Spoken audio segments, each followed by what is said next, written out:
사무엘상 7장 5절부터 12절까지 말씀을 봉독하겠습니다. 사무엘이 가로되 온 이스라엘은 미스바로 모이라. 내가 너희를 위하여 여호와께 기도하리라 하매 그들이 미스바에 모여 물을 길어 여호와 앞에 붓고 그날에 금식하고 거기서 가로되 우리가 여호와께 범죄하였나이다 하니라. 사무엘이 미스바에서 이스라엘 자손을 다스리니라. 이스라엘 자손이 미스바에 모였다 함을 블레셋 사람이 듣고 그 방백들이 이스라엘을 치러 올라온지라.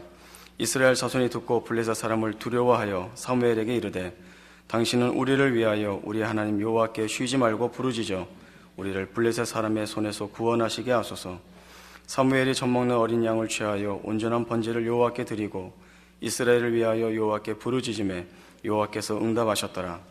사무엘이 번제를 드릴 때에 블레셋 사람이 이스라엘과 싸우려고 가까이 오매 그날에 여호와께서 블레셋 사람에게 큰 우레를 발하여 그들을 어지럽게 하시니 그들이 이스라엘 앞에 패한지라. 이스라엘 사람들이 미스바에서 나가서 블레셋 사람을 따라 벳갈 아래에 이르기까지 쳤더라.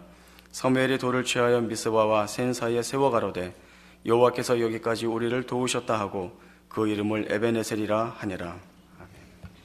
사무엘상 7장 5절 이하의 말씀은 미스바 총회라 하는 그런 이름으로 익숙한 사건입니다.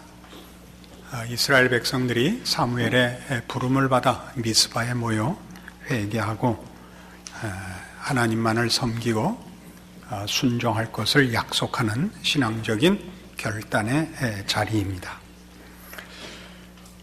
그러나 이 미스바 집회를, 그 회집을 말하자면 신앙생활에서 잘못된 길로 갔다가 돌아오는 자발적인 이스라엘 백성의 회개와 재헌신으로 보는 것은 본문에 대하여 깊이 이해하는 데 걸림돌이 됩니다.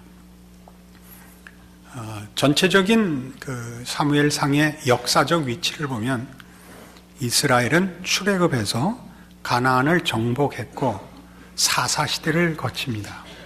사사시대는 여러분들도 잘 아시다시피 이스라엘 백성들이 계속적으로 하나님을 섬기는 일에 실패한 기록으로 잘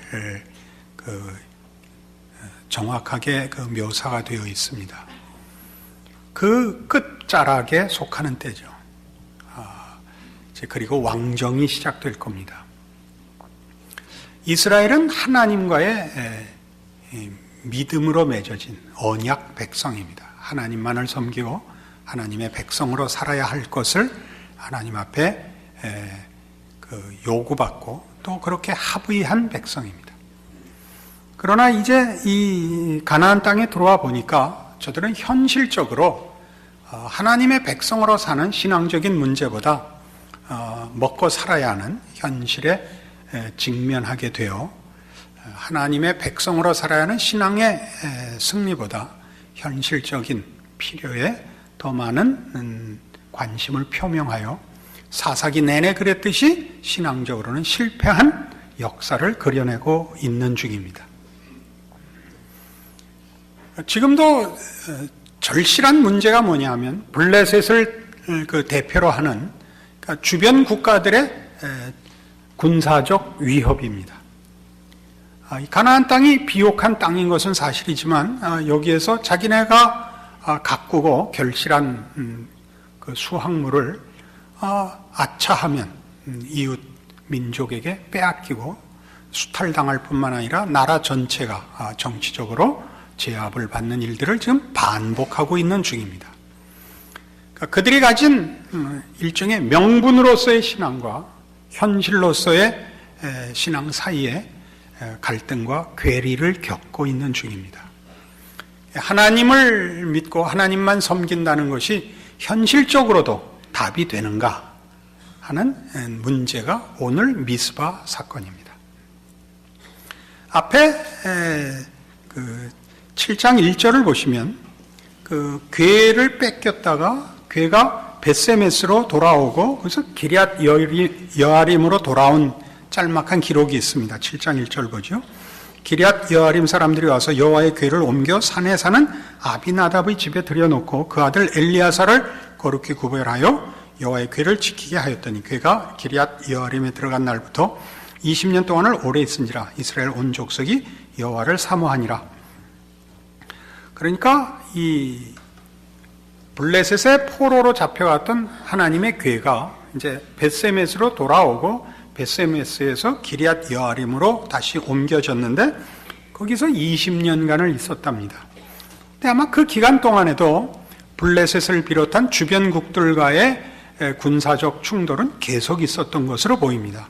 그러니까 여기 2절에 있는 바와 같이 이스라엘 온 족속이 여호와를 사모했다 하는 것은 말하자면 이제 자기네가 실패한 전쟁에서 포로된 언약궤가 그 블레셋에 가서 어떻게 하나님의 영광을 드러내고 승리를 쟁취하고 돌아왔는가는 잘 알고 있는 일이고, 기럇 여아림에 돌아와서 아마 그 지경은 하나님의 보호 가운데 있는 것을 보았음직합니다.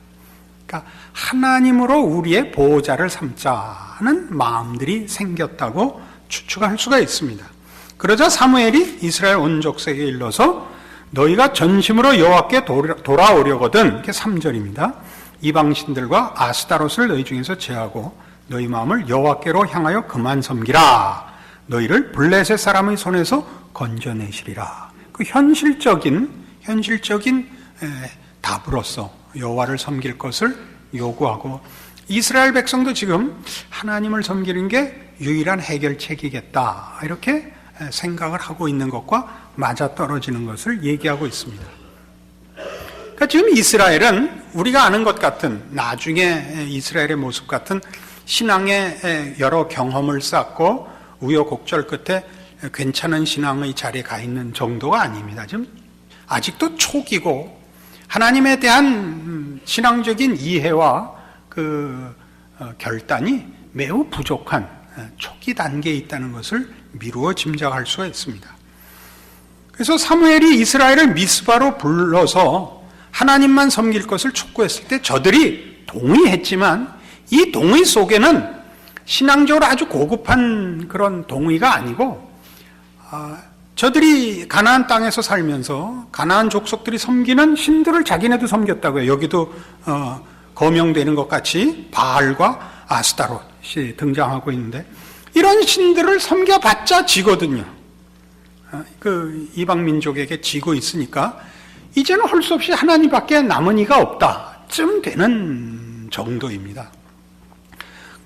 그래서 이제 하나님만 섬기기로 했는데 미스바에 이스라엘 백성이 모였다는 소식을 듣고 블레셋이 또 쳐들어옵니다. 그러니까 다급해졌죠. 그래서 여기 8절에 있는 대로 사무엘에게 이르되 당신은 우리를 위하여 우리 하나님 여호와께 쉬지 말고 부르짖어 우리를 블레셋 사람의 손에서 구원하시게 하소서. 그래서 현실적으로 하나님을 믿고 하나님을 의지한다는 것이 가치가 있느냐, 답이 되느냐라는 문제에 매달리게 됩니다. 그리고 하나님이 이 부르짖음에 응답하셔서 우레를 바라여 블레셋 사람들을 패죽게 했다 하는 것이 오늘의 내용입니다. 그러니까 이 내용에서 핵심되는 강조점은 뭐냐 하면, 이스라엘 백성은 블레셋을 물리칠 군사적 정치적 힘이 없었다 하는 것입니다. 그리고 하나님이 블레셋을 물리칠 때 애국 군대를 불러왔거나 무슨 로마 군대를 불러왔거나, 이 시대는 로마 시대는 물론 아닙니다만 불러온 게 아니라 우레를 발해서 블레셋을 물리쳤다라는 건 다 무슨 얘기냐 하면, 이 세상적 가치와 질서가 전부가 아니다 하는 얘기를 성경이 하고 싶은 것입니다. 세상이라는 것은, 전쟁은 더 강한 자가 이기는 법이고, 사회의 안녕이라는 것은 정치적, 경제적, 사회적 여러 조건으로 인하여 생기는 결과라 하는 것이 이 세상의 법칙이요, 이 세상의 질서입니다. 그러나 지금 이 사무엘상 7장 미스바 사건을 통해서 성경이 언급하려는 것은 그 보이는 것과 보이는 질서가 전부가 아니고 하나님의 통치와 하나님의 반전이 있다 이거죠. 기도했다라는 것은 이 전쟁을 이기는 방법으로서는 아무짝에도 쓸모없는 것이죠. 그리고 그 블레셋을 우레로 물리쳤다 하는 것은 우레 소리가 크게 났다라고 할지라도, 그것은 말하자면 미사일을 쐈다든가 뭐 원자탄을 쐈다 하고는 다른 거죠. 그러니까 너희가 몸담고 사는 세계와 현실의 질서와 가치가 전부가 아니다. 하나님이 유일한 주권자시고 하나님이 마음을 먹기에 달린 문제다. 이런 얘기를 가르치려고 하는 것입니다.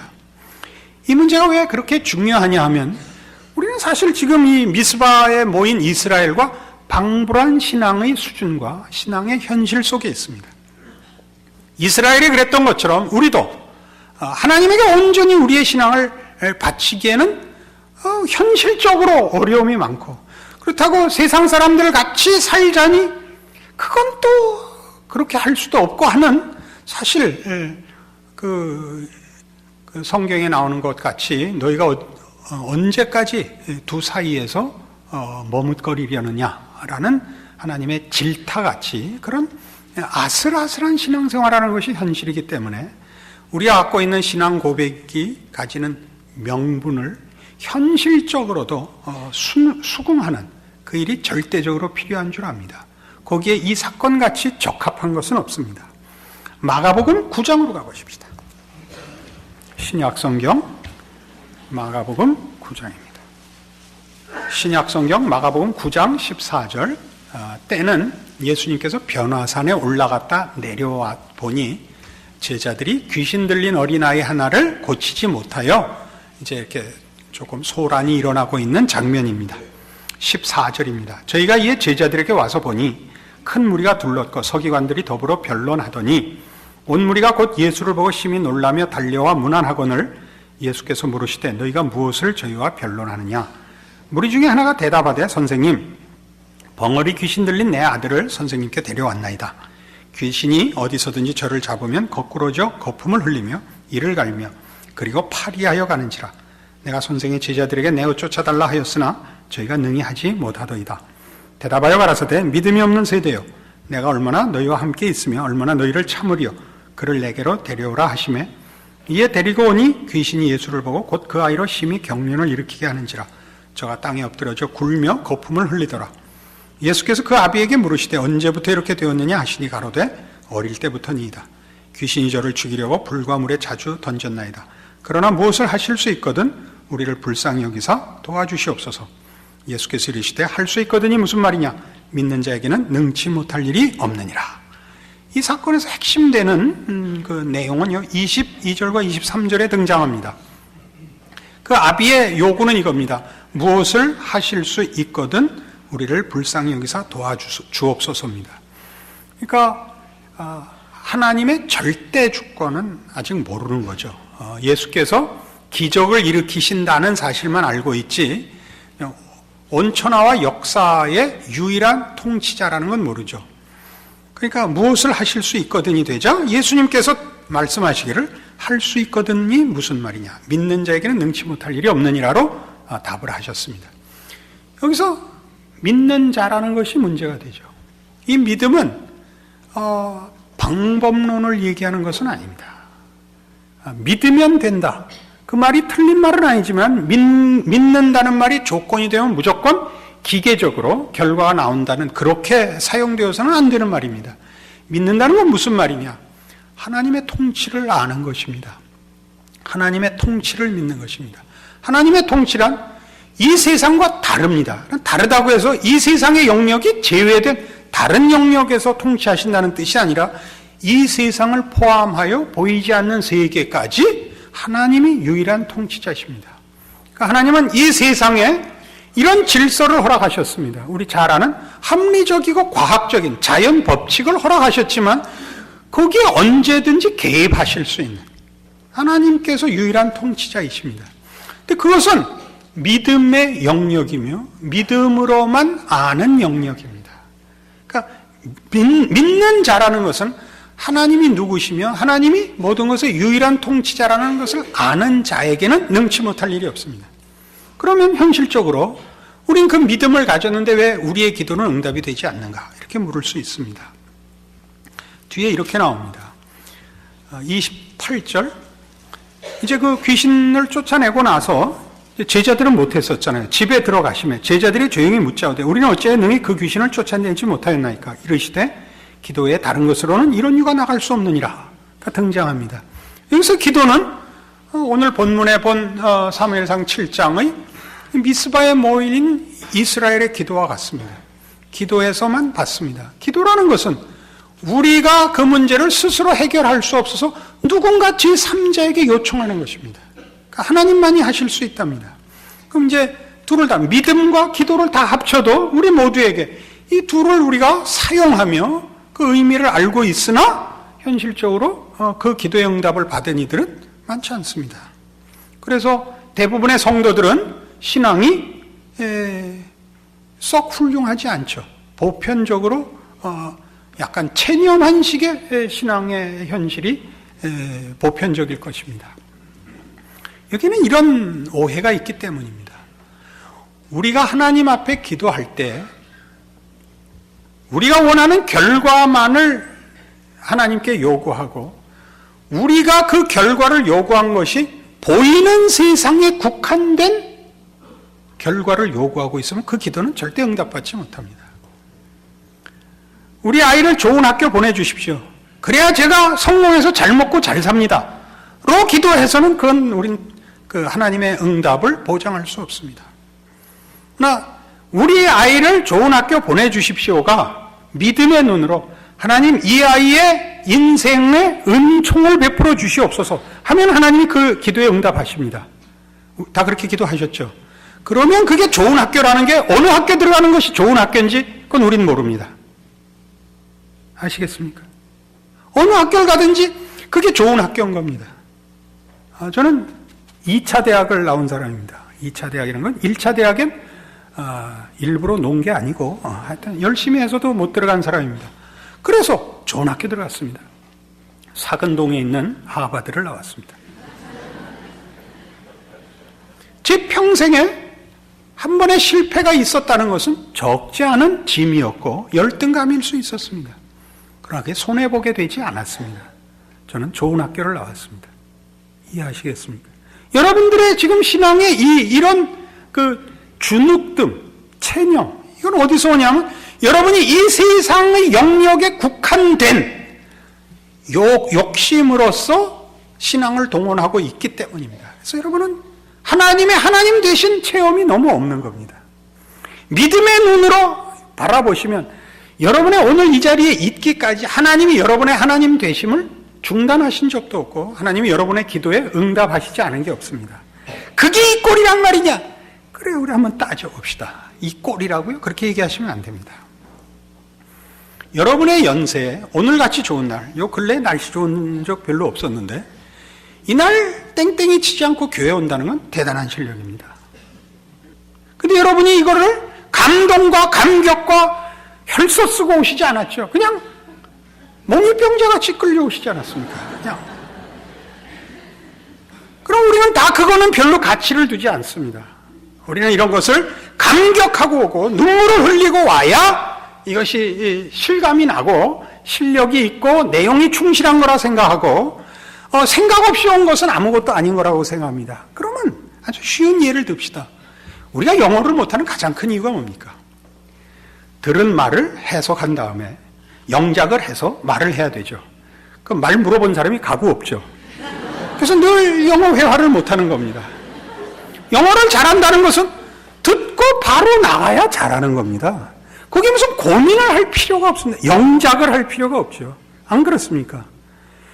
여러분들이 하나님께서 여러분의 기도에 한 번도 응답하신 것 같지 않고 신통한 감격이 없는데 여러분은 아무 생각 없이 여기까지 영어가 네이티브 랭귀지인 것 같이 이렇게 쓱 와 있는 겁니다. 이거보다 센 건 없습니다.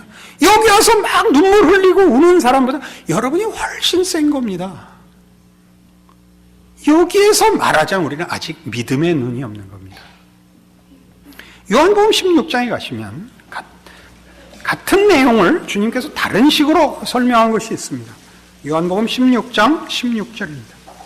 조금 있으면 너희가 나를 보지 못하겠고 또 조금 있으면 나를 보리라 하신대 제자 중에 서로 말하되 우리에게 말씀하신 바 조금 있으면 나를 보지 못하고 또 조금 있으면 나를 보리라 하시며 또 내가 아버지께로 감이라 하신 것이 무슨 말씀이뇨 하고 또 말하되 조금 있으면이라 한 말씀이 무슨 말씀이뇨 무엇을 말씀하시는지 알지 못하노라 하거늘 예수께서 그 묻고자 함을 아시고 가라사대 내 말이 조금 있으면 나를 보지 못하겠고 또 조금 있으면 나를 보리라 하므로 서로 문의하느냐 내가 진실로 진실로 너희에게 이르노니 너희는 곡하고 애통하리니 세상이 기뻐하리라 너희는 근심하겠으나 너희 근심이 도리어 기쁨이 되리라 여자가 해산하게 되면 그때가 이르렀으므로 근심하나 아이를 낳으면 세상에 사람 난 기쁨을 인하여 그 고통을 다시 기억지 아니하느니라 지금은 너희가 근심하나 내가 다시 너희를 보리니 너희 마음이 기쁠 것이요 너희 기쁨을 빼앗을 자가 없느니라 그날에는 너희가 아무것도 내게 묻지 아니하리라 내가 진실로 진실로 너희에게 이르노니 너희가 무엇이든지 아버지께 구하는 것을 내 이름으로 주시리라 지금까지 너희가 내 이름으로 아무것도 구하지 아니하였으나 구하라 그리하면 받으리니 너희 기쁨이 충만하리라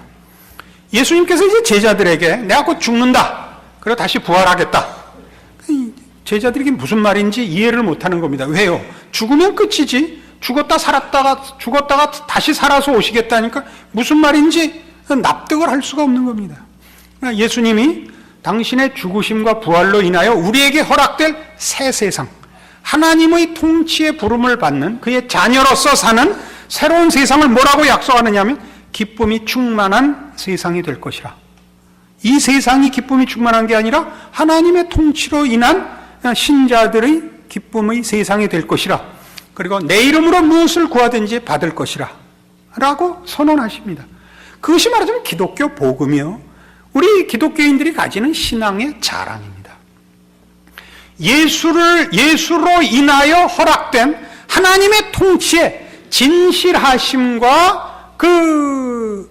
구원과 부활 생명과 하나님의 통치 아래에서 누리는 모든 특권들이 이제 모든 믿는 자에게 허락된 세상 속에 삶 속에 우리가 있습니다.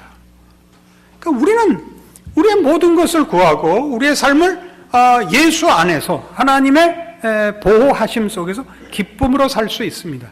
그러나 이게 언제나 뭐가 걸리죠? 믿음 안에서 구원받은 자로 제한되어 있습니다. 그것이 우리들입니다. 그런데 그것이 가지는 진정한 영적 승리와 영적 완성과 영광을 위하여 세상적인 것들과 이게 꼭 함께 가지 않는 것 때문에 우리는 모두 우리가 가진 특권들을, 신자된 자랑들, 그 약속들을 사실 의심하고 사는 것이요, 누리지 못하고 사는 것일 겁니다. 그러니까 여러분 모두가 우리가 믿는 이 신앙의 그 귀한 것을 확인하셔야 됩니다.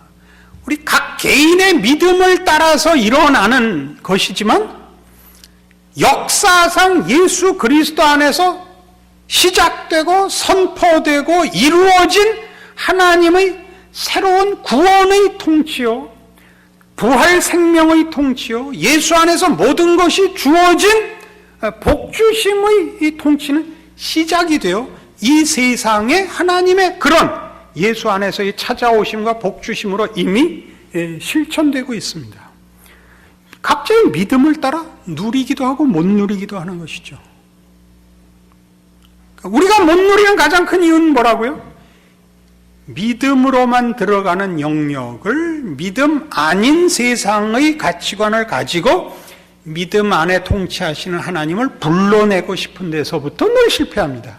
그리고 그 실패는 이스라엘의 실패였고, 이제 이 미스바 이 회집에서 이 기적을 경험하고 하나님이 어떤 분이신가를 확인하고도 결국은 그 신앙이 무너져서 왕을 구하는 왕정으로 가게 됩니다.